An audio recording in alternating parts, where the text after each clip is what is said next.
નમસ્કાર મિત્રો, ધોરણ 11 ની અંદર પ્રકરણ નંબર 4 રાસાયણિક બંધન અને અણુ રચના.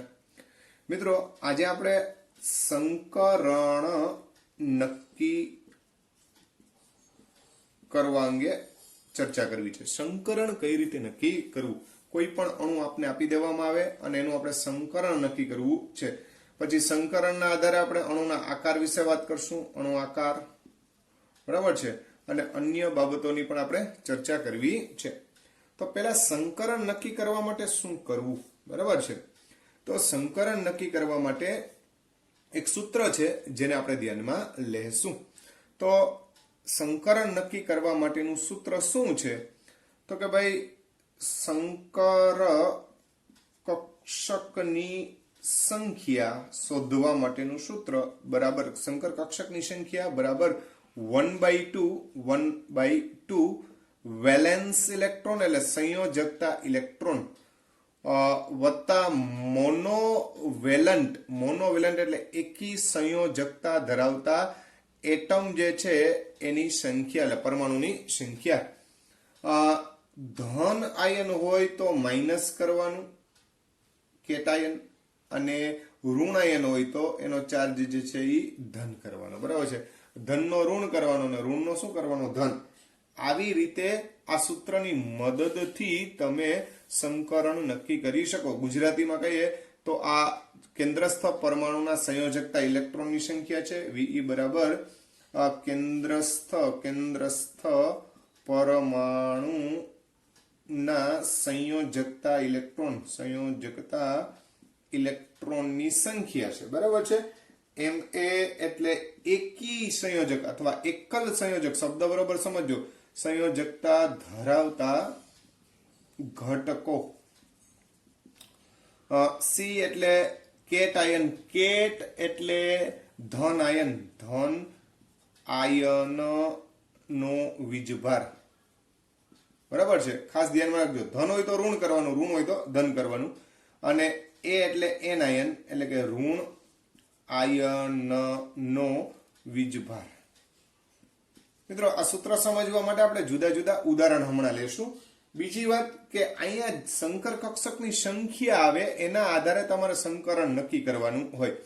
દાખલા તરીકે સંકર કક્ષકોની સંખ્યા 2 આવે તો એને sp સંકરણ કહેવાય, 3 આવે તો sp2 કહેવાય, 4 આવે તો sp3 કહેવાય, 5 આવે તો sp3d કહેવાય, 6 આવે તો sp3d2 કહેવાય, અને 7 આવે તો sp3d3 કહેવાય. આ કીના આધારે તમારે સંકરણ કયું છે એ નક્કી કરવાનું થાય. આ સંકર કક્ષકની સંખ્યા 1s અને 1p એટલે sp, 1s અને 2p એટલે 3 સંખ્યા એ જે છે sp2 સંકરણ, 1s અને 3p એટલે 4 સંકરણ જે છે એ કહી શકાય. હવે માની લો કે આપણને એક ઉદાહરણ આપે. દાખલા તરીકે એમ કહેવામાં આવે કે ભાઈ મિથેનમાં સંકરણ જણાવો, એટલે અથવા મિથેન જે છે એમાં કયું સંકરણ છે, તો તમે આ સૂત્રની મદદથી ઈઝીલી તમે નક્કી કરી શકો. ઓકે, તો સંકર કક્ષકની સંખ્યા, બરાબર છે? તો સંકર કક્ષકની સંખ્યા કેવી રીતે નક્કી કરશું? તો કે 1/2 પછી વેલેન્સ ઇલેક્ટ્રોન.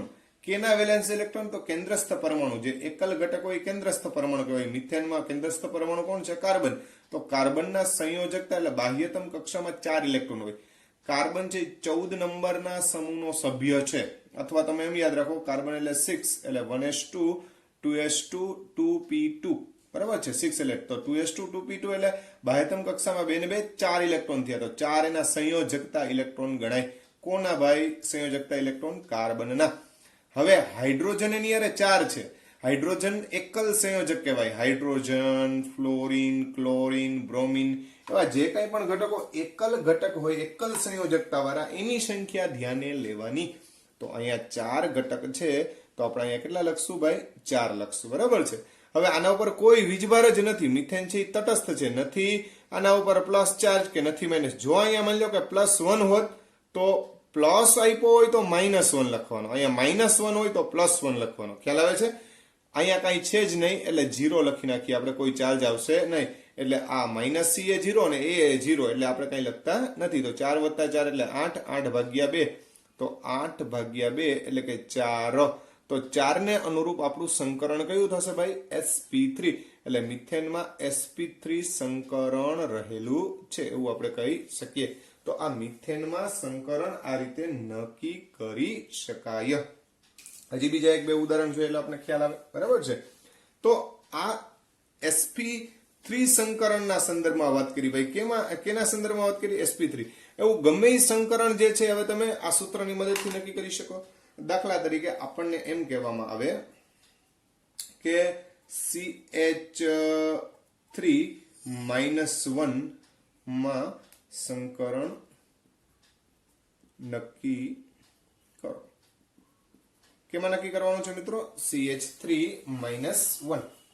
તો સિમ્પલ વસ્તુ, સંકર કક્ષકોની સંખ્યા 1/2, વેલેન્સ ઇલેક્ટ્રોન એટલે કાર્બનના વેલેન્સ ઇલેક્ટ્રોન તો એ તો હમણાં જ જોયા હતા 4 જ હોય. મોનોવેલન્ટ એટમ તો 3 એટમ છે તો 3 લખશું, બરાબર છે.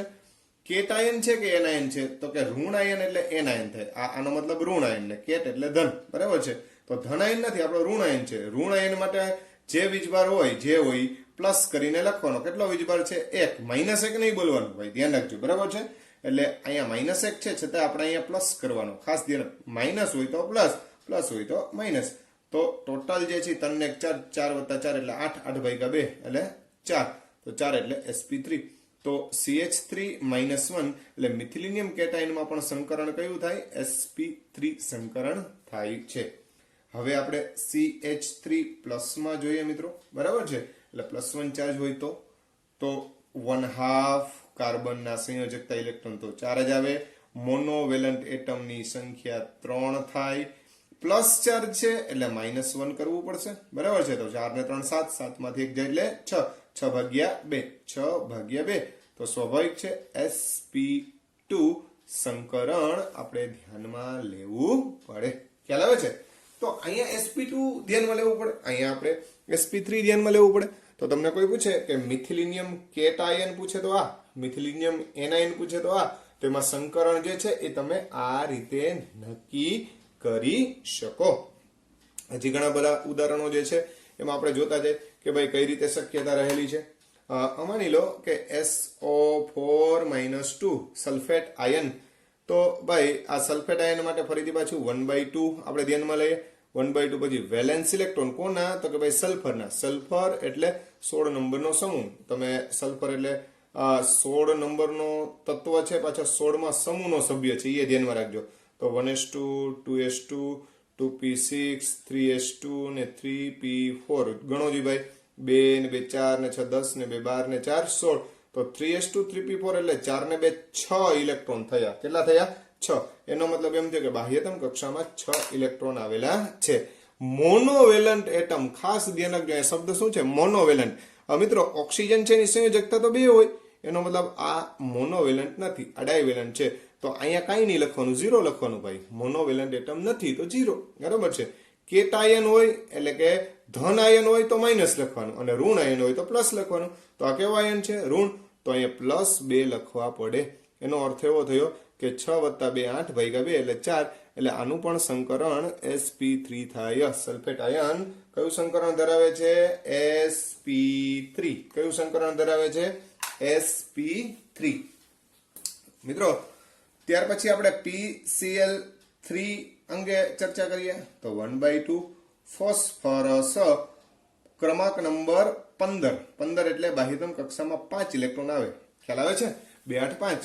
હવે એના મોનોવેલન્ટ એટમ છે તો આ મોનોવેલન્ટ જ છે ભાઈ, 3 3. તો એકી સંયોજકતા વાળા, ઉપર કોઈ ચાર્જ નથી તો આપણે 0 લખશું. તો 8/2 એટલે કે 4 એટલે સંકરણ sp3. હવે ઘણીને તો એમ થતું હોય છે કે બધે sp3 જ આવતું લાગે છે, એવું હોતું નથી, બરાબર છે. PeCl5 નું ઉદાહરણ લઈએ, બરાબર છે. ફોસ્ફરસ ટ્રાઇક્લોરાઇડ, આ પેન્ટાક્લોરાઇડ 1/2 બાહ્યતમ કક્ષામાં 5 ઇલેક્ટ્રોન ફોસ્ફરસ હોય એટલે ભાઈ Cl5 છે એટલે 5 મોનોવેલન્ટ એટમ થયા, કોઈ વીજભાર નથી. ટોટલ 10/2 એટલે 5, 5 એટલે sp3d. ખ્યાલ આવે છે? તો આ રીતે અહીંયા સંકરણ sp3d આવ્યું. IF7 આની પેલા NEET 2018 માં પૂછાઈ ગયેલો પ્રશ્ન કે IF7 માં કયું સંકરણ જોવા મળે છે. IF7 આયોડીન બધાને ખ્યાલ જ છે મિત્રો. છેલ્લેથી બીજો સમૂહ એટલે હેલોજન. હેલોજનના બાહ્યતમ કક્ષામાં હંમેશા કેટલા હોય? 7. ખ્યાલ આવે છે? 17મો સમૂહ iodine. Chlorine, fluorine, chlorine, bromine, iodine બધામાં છેલ્લા સંયોજકતા ઇલેક્ટ્રોન કેટલા હોય? 7. મોનોવેલેન્ટ સંયોજકતા કેટલા? 7. કોઈ વીજભાર નથી. 7 દુ 14, 14 ભાગ્યા 2, 14 ભાગ્યા 2 એટલે કેટલા જવાબ આવે? 7. તો 7 એટલે કયું સંકરણ થાય ભાઈ? sp3d3. ખ્યાલ આવે છે? તો અહીંયા જે કઈ પણ સંકરણ આવ્યા એ બધા આના આધારે તમે ઇઝીલી નક્કી કરી શકો. ક્લિયર? બરોબર છે. તો આ રીતે સંકરણ શોધવાનું જે સૂત્ર જે છે એની મદદથી આપણે આવું કામ કરી શકીએ. હજી 2-4 ઉદાહરણ લે. તો આ ટૂંકમાં જુદા જુદા આપણે ઉદાહરણ લીધા કે જેમાં સંકરણ બધે સરખું જ હોય એવું જરૂરી નથી, બધે અલગ અલગ હોઈ શકે. હવે દાખલા તરીકે NH4+ એમોનિયમ આયન લઈએ, ધન આયન લઈએ, બરાબર છે. તો નાઇટ્રોજન જે છે એનો પરમાણુ ક્રમાંક જે છે એ 7 એટલે 2 ને 5 એટલે 5 સંયોજકતા ઇલેક્ટ્રોન થાય, વત્તા 4 મોનોવેલન્ટ ઇલેક્ટ્રોન થયા, મોનોવેલન્ટ એટમ થયા. +1 છે એટલે -1 કરવો પડે. તો 5 ને 4 9, 9 માંથી 1 જાય તો 8 ભાગ્યા 2 એટલે 4 એટલે sp3 સંકરણ જોવા મળશે. ખ્યાલ આવે છે? બરાબર છે. હવે PO4 -3 આયન ની વાત કરી નાખીએ સંકરણ ગોતવા માટે થઈ. અને ફોસ્ફરસ એટલે બાહ્યતમ કક્ષામાં કેટલા હોય? 5. બરાબર છે. મોનોવેલન્ટ એટમ તો કોઈ છે નહીં એટલે 0 લખશું. સંયોજકતા -3 માઇનસ હોય એટલે શું કરવાનું છે ભાઈ? પ્લસ. એટલે આ રીતે 8 ભાગ્યા 2 એટલે 4 સંકરણ અહીંયા પણ sp3 થયું. ખ્યાલ આવે છે મિત્રો?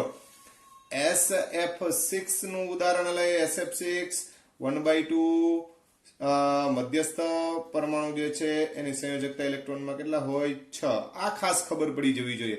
મોનોવેલન્ટ કેટલા છે? 6. કોઈ વીજભાર નથી એટલે 0 લખીએ. તો 6 દુ 12, 12 ભાગ્યા 2 એટલે 6 આવે એટલે sp3d2 સંકરણ તમને જોવા મળે.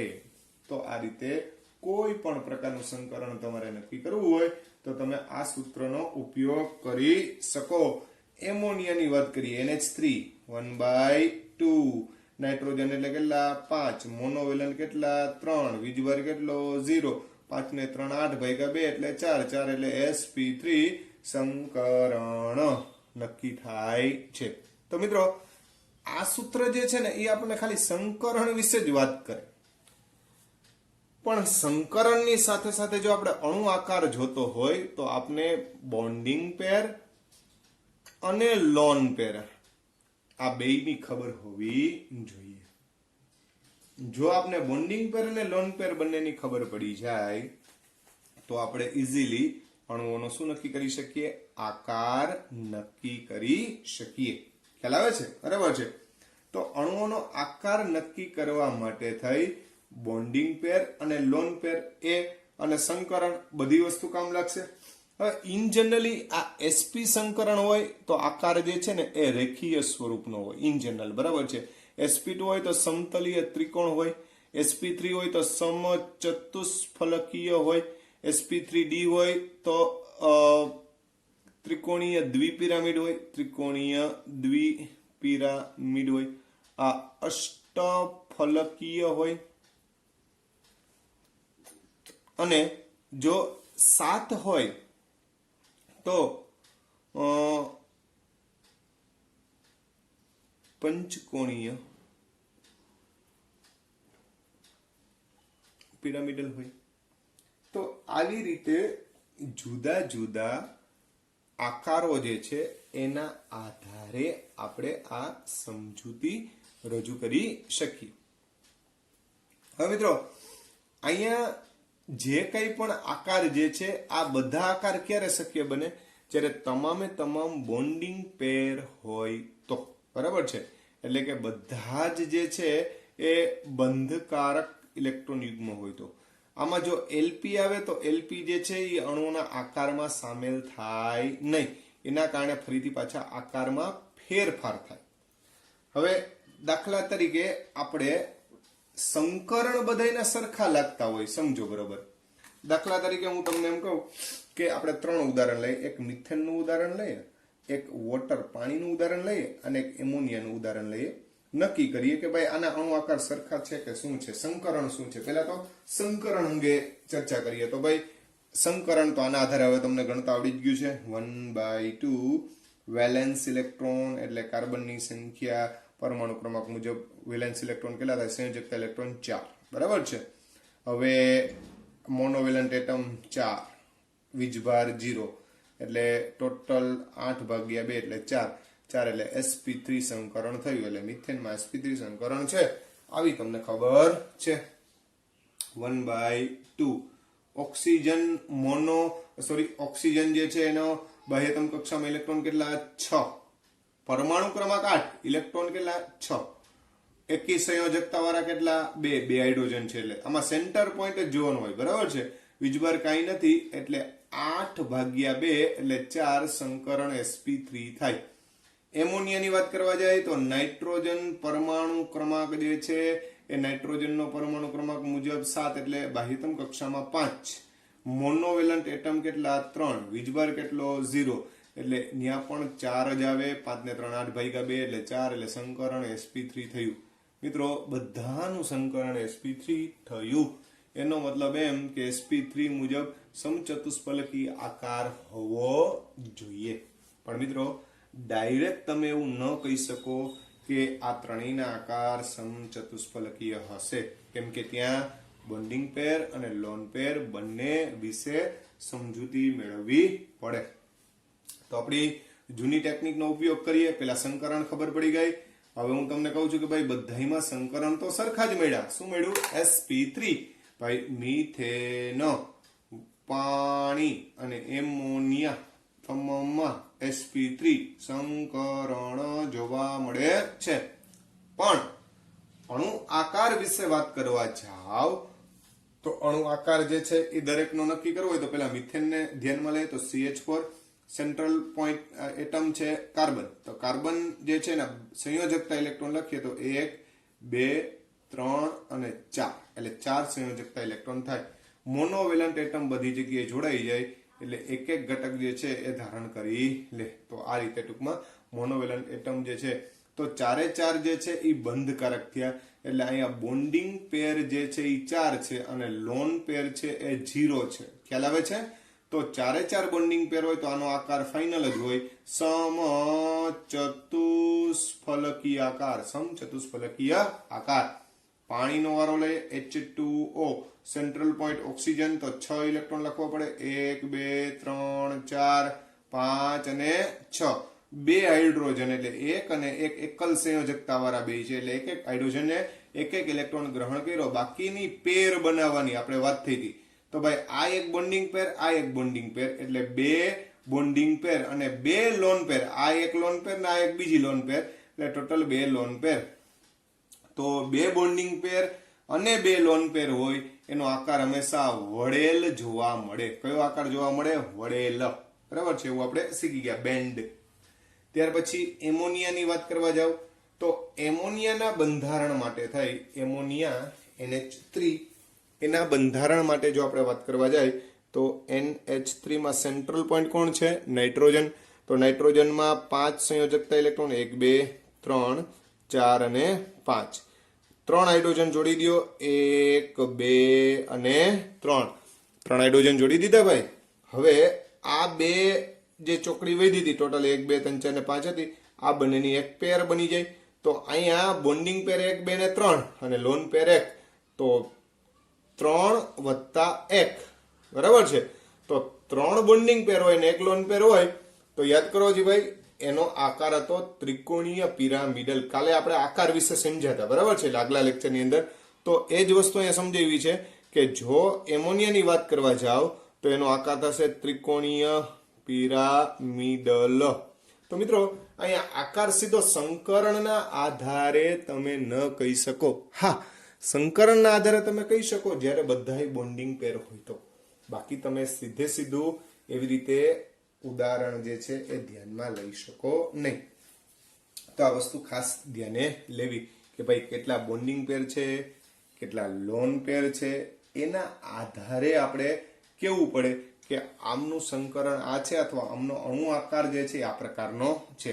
એમનું સીધું તમે કહી શકો નહીં. તો લોન પેર અને બોન્ડિંગ પેર જે છે એ આ એક મેથડ છે કે જેની મદદથી ઇઝીલી તમે નક્કી કરી શકો કે ભાઈ આટલો લોન પેર છે અને આટલું બોન્ડિંગ પેર છે. તો એ રીતે આપણે નક્કી કરી શકીએ. ખ્યાલ આવે છે મિત્રો? તો આ કોની વાત થઈ? તો કે ભાઈ અણુઓનો આકાર કઈ રીતે નક્કી કરશું એના સંદર્ભમાં આપણે જુદા જુદા ઉદાહરણો છે એને ધ્યાનમાં લીધેલા છે. તો અહીંયા બધાયનો સંકરણ જે છે એ સમાન હતું, પણ બધાના અણુ આકાર જે છે એ કેવા છે? અલગ અલગ છે. આ વસ્તુ ધ્યાનમાં રાખજો. હવે બીજી એક વાત મિત્રો, જે ઘટકની અંદર તમામે તમામ બોન્ડિંગ પેર જ આવે, જો બરોબર સમજજો મિત્રો, અને એનું જે સંકરણ હોય એ મુજબનું જ ઘટના આકાર રહેલો હોય. દાખલા તરીકે મિથેન જે છે હમણાં જ ગણતરી કરી, બોન્ડિંગ પેર વત્તા લોન પેર. જો ખાસ અગત્યનો મુદ્દો આવે છે, બોન્ડિંગ પેર મિથેનમાં આપણે એમ કીધું કે 4 બોન્ડિંગ પેર છે, લોન પેર 0 છે. એમોનિયાની અંદર આ મિથેનની વાત થઈ. એમોનિયાની અંદર ગણતરી કરી તો 3 બોન્ડિંગ પેર ને 1 લોન પેર આવ્યું, અને વોટર પાણીમાં 2 બોન્ડિંગ પેર ને 2 લોન પેર આવ્યું. સમજો બરોબર મિત્રો? તો જેની અંદર ટોટલ 4 પૈકીના બધા જ ઘટકો બોન્ડિંગ પેર હોય તો એ અણુ નોન પોલાર થાય, એટલે બિન ધ્રુવીય થાય અથવા અધ્રુવીય થાય. ખાસ ધ્યાનમાં રાખજો. ઘણીવાર આવા પણ ક્વેશ્ચન પૂછવામાં આવે છે કે નીચે પૈકી કયો અણુ ધ્રુવીય છે અથવા કયો અણુ ધ્રુવીય નથી. તો એમાં તમારે જવાબ આના આધારે ઇઝીલી તમે નક્કી કરી શકો. બરાબર છે? એ જ રીતના એમોનિયાની જો વાત કરવામાં આવે મિત્રો, તો તમને પૂછે કે ભાઈ આમાંથી કયો અણુ ધ્રુવીય છે અને કયો અણુ ધ્રુવીય નથી. બરાબર છે? તો આ અણુ ધ્રુવીય છે, આ અણુ પણ ધ્રુવીય છે. એમાં ટોટલ પૈકી ખાસ ધ્યાનમાં રાખજો, ટોટલ પૈકી જે ઘટકો જે છે એમાં ધ્રુવીયતા જે છે એ લોન પેર ધરાવતા હોય, એ લોન પેરના આધારે તમે નક્કી કરી શકો કે આમાં ધ્રુવીયતા છે કે નહીં.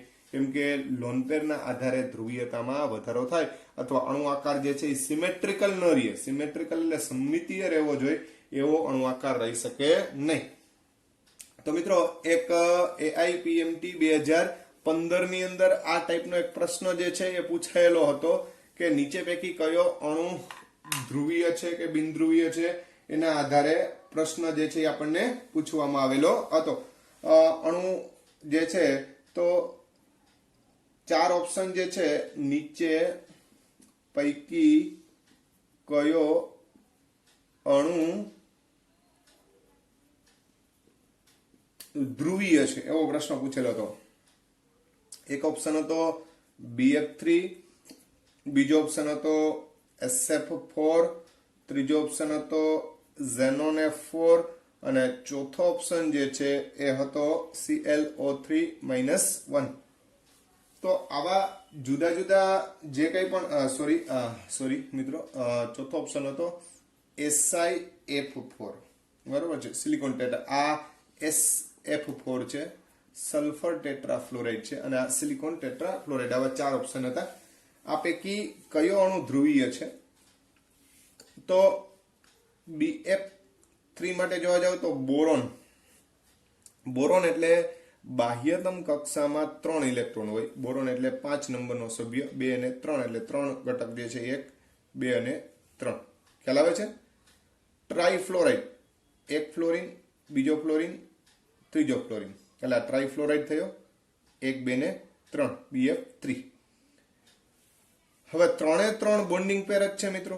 3 બોન્ડિંગ પેર છે એટલે બધા જ બોન્ડિંગ પેર છે. બોન્ડિંગ પેર છે ઓલ ઓફ. બરાબર છે? તો આ અધ્રુવીય હોય. આપણે પહેલા જ ચર્ચા થઈ ગઈ. બરાબર છે? SF4 અણુ. તો સલ્ફર જે છે એના 6 ઇલેક્ટ્રોન હોય. 1, 2, 3, 4, 5 અને 6 બાહ્યતમ કક્ષાના. અને સામે 4 જ ઘટક જે છે એ જોડાયેલા છે. એનો મતલબ એમ થયો કે 4 બોન્ડિંગ પેર છે 4, અને લોન પેર છે એ 1 થાય. આ લોન પેર થશે. બરાબર છે? તો ટોટલ 5, પણ એ પૈકી એક લોન પેર આવે. તો આ જે છે એ ધ્રુવીય બને. આ શું બને? ધ્રુવીય બને. હવે ઝેનોન ટેટ્રાફ્લોરાઇડ અને SiF4. પહેલા હું SiF4 સમજાવી દઉં. તો SiF4 માં તમે જોવા જશો, SiF4 આ આપણે કીધું અધ્રુવીય. પેલા હું 4 નંબર સમજાવું છું. આ 4 નંબર SiF4 તો સિલિકોનમાં બાહ્યતમ કક્ષામાં કેટલા ઇલેક્ટ્રોન હોય? 4. 1 2 3 અને 4, 14 નંબરનો સભ્ય. તો 4 એ 4 ફ્લોરિન જોડાયેલા હોય. ખ્યાલ આવે છે? બરાબર છે. તો આ બધાય બોન્ડિંગ પેર જ છે. એટલે બોન્ડિંગ પેરના આધારે 4 એ 4 ઘટક જે છે એ બોન્ડિંગ પેર હોવાથી આપણે એને અધ્રુવીય ગણશું. કેવું ગણશું? અધ્રુવીય. એટલે આ બંને તો ઇઝીલી ખ્યાલ આવી ગયો. હવે 3 નંબરમાં ખાસ જોજો, ઝેનોન F4 ટેટ્રાફ્લોરાઇડ આપ્યો. ઝીનોન એટલે છેલ્લો સભ્ય, એટલે ટૂંકમાં નિષ્ક્રિય ઘટકોથી આની બાહ્યતમ કક્ષામાં 8 ઇલેક્ટ્રોન હોય. 1 2 3 4 5 6 7 અને 8. 1 2 3 4 5 6 7 અને 8.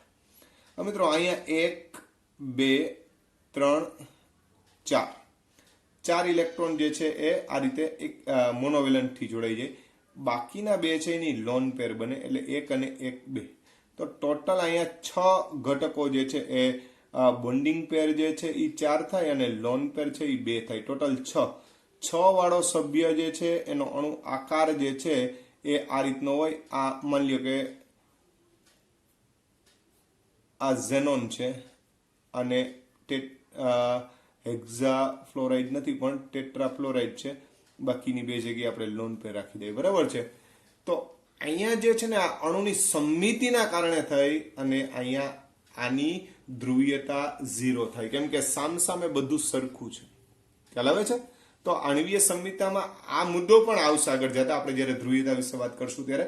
પણ આપણે અહીંયા ઇઝીલી ધ્રુવીય કે અધ્રુવીય કોના આધારે સમજી લઈએ? તો કે જો સંકરણના આધારે બધા જ ઘટકો જે છે એ મૂળભૂત આકાર ધરાવતા હોય અથવા જેમાં બોન્ડિંગ પેર જે છે એ પૂરેપૂરતી હોય તો એ હંમેશા અણુ કેવો ગણવાનો? આપણે અધ્રુવીય ગણી નાખવાનો. ઇઝીલી જે સમજાય છે એના માટે. બરાબર છે. બાકી આપણે જે ચર્ચા કરીએ છીએ એના આધારે તો તમે કહી જ શકો, એવું નથી કે ન કહી શકો. હવે તમને પૂછવામાં આવે, માની લો કે CO2 નો અણુ જે છે, CO2 કાર્બન ડાયોક્સાઇડ, CO2 અણુ ધ્રુવીય છે કે અધ્રુવીય? તો કઈ જોઈને તો તમે નક્કી નથી કરી શકવાના. અને ભાઈ બધાના બંધારણ તમને ખ્યાલ આવે નહીં.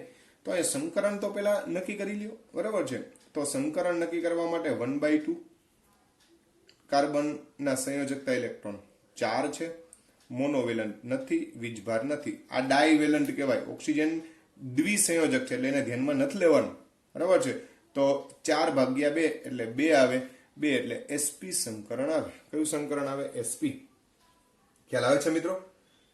હવે તમે આમાં બોન્ડિંગ પેર ને લોન પેર તમારે નક્કી કરવા છે. તો કાર્બનની સંયોજકતા ઇલેક્ટ્રોન 1 2 3 અને 4.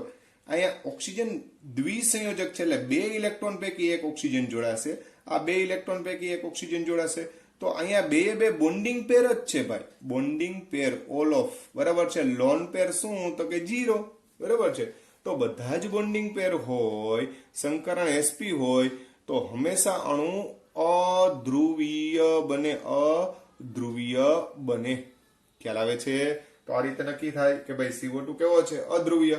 હવે તમને કોઈ પૂછે કે એમોનિયા કેવો છે? ધ્રુવીય છે કે બિનધ્રુવીય? ધ્રુવીય કે બિનધ્રુવીય? બિનધ્રુવીય. તો એ પણ તમે ઇઝીલી આની મદદથી નક્કી કરી શકો ભાઈ. બરાબર છે. કે નાઇટ્રોજન જે છે એમાં 5 ઇલેક્ટ્રોન ગોઠવો. 1 2 3 4 અને 5. તો એમોનિયામાં હાઇડ્રોજન 1 2 અને 3. ઇઝીલી તમે નક્કી કરી શકશો કે આમાં એક લોન પેર છે ભાઈ. આ એક લોન પેર છે. તો બોન્ડિંગ પેર 3 છે, લોન પેર 1 છે, એટલે કે આ ધ્રુવીય છે. ધ્રુવીય છે. ખ્યાલ આવે છે? તો મેજોરિટી આ સિદ્ધાંતના આધારે તમે નક્કી કરી શકો કે ભાઈ કયા પ્રકારના ઘટક જે છે એ તમને જોવા મળશે.